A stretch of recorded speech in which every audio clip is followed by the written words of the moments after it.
This next lesson is called The Kingdom of God.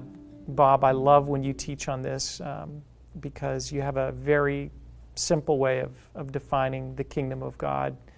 Just share that and why you think this is an important lesson, this topic is important for this whole Coram Deo teaching that we're sharing. Well, I think it's important primarily because the kingdom is what Jesus talked about more than anything else. And that was his focus. And I think Jesus made it very clear what the kingdom was in the prayer that Jesus, the only prayer that Jesus taught his disciples to pray. Thy kingdom come, how? Thy will be done. The kingdom is where God's will is done. The kingdom is perfectly present in heaven. Why? Not because God is there, he's here too. But it's done perfect, his will is done perfectly there, therefore the kingdom of God is fully present there.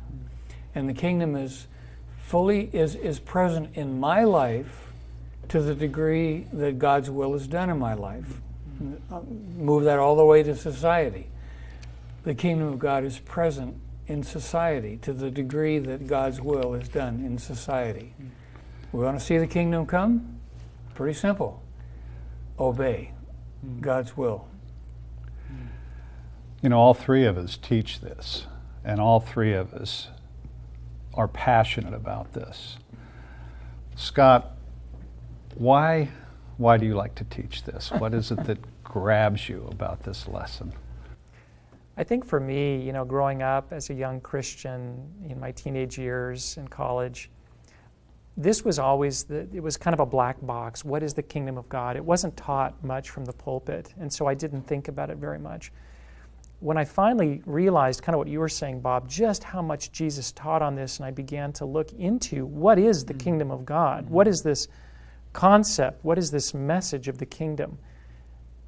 It was like the Rosetta Stone. It unpacked everything for me. It is the Rosetta Stone. It opened up everything for me. We have a friend, a mutual friend, as you guys know, Hein van Wyk from South Africa, and he shares a similar message. He says as a young Christian, you know, he was very diligent in his discipleship, and every new topic, whether it was evangelism or church growth or whatever it was, you know, he would set up a separate little file and put everything in that file that he was learning on that topic, and he had this nice filing system. And then he started learning about the kingdom of God, so he set up a file called the kingdom of God, and he said after a while I realized that didn't work because the kingdom of God was the whole filing system.